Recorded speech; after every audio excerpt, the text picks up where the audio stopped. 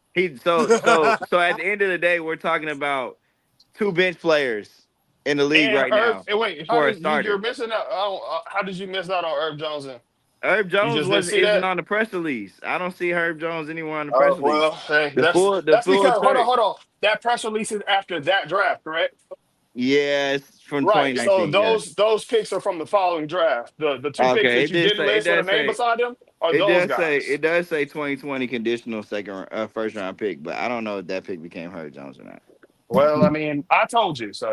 But the press release, you believe the press release. I don't. Yeah, I I'm just I don't give reading a fuck what's the in lie. front of me. Fuck that That's nigga. all. Fuck DeAndre Hunter. Anyways, That's all. yeah, bro. I'm not into moving up to 6 because I think what you can get at 13 and 22 is better. That's just Lee. I mean, listen. I think Juan Bellinger is a good Yang. Eric Bellinger? Jesus Christ, sing it. No, he's saying Juan Berenger. Sound like an R&B singer. His name is Berenger. See, you need to stop listening to that sinful R&B music. See, Nah, hey, Leon, the picks that we gave up was 8, 17, and 35. You never heard of Eric Bellinger? I think my dad knows. He an R&B singer. That's why Leon said that. Oh, Leon, Herb Jones wasn't a pick used, by the way. It was literally just Jackson Hayes. Effectively, it was Jackson Hayes, a number 35 pick that became nothing, and Nikhil Alexander-Walker for DeAndre Hunter. I would argue that Hunter is the better player of all those dudes. I would say he's in the show, man. I gotta go do some stuff, man.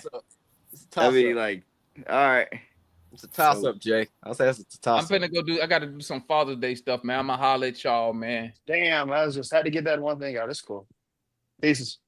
Be safe. Peace. Happy Father's Day. Happy Father's Day tomorrow. Happy Father's Day. Thank y'all. Appreciate Happy y'all. Father's Day. Appreciate all the fathers. And we up out of here, man. Peace. Hey, make sure y'all hit that like button, man. Y'all be bullshitting on that like button. Hit that like button. Smash it. Peace. Smash it. I keep that shit on me. That shit on, yeah. I keep that shit on. Yeah. The telephone racks put a drip on me. Keep that shit on. Blowing on the Zion, sipping lean. I keep that shit on. Bad bitches recognize me. I keep this shit on, yeah. I keep that shit on.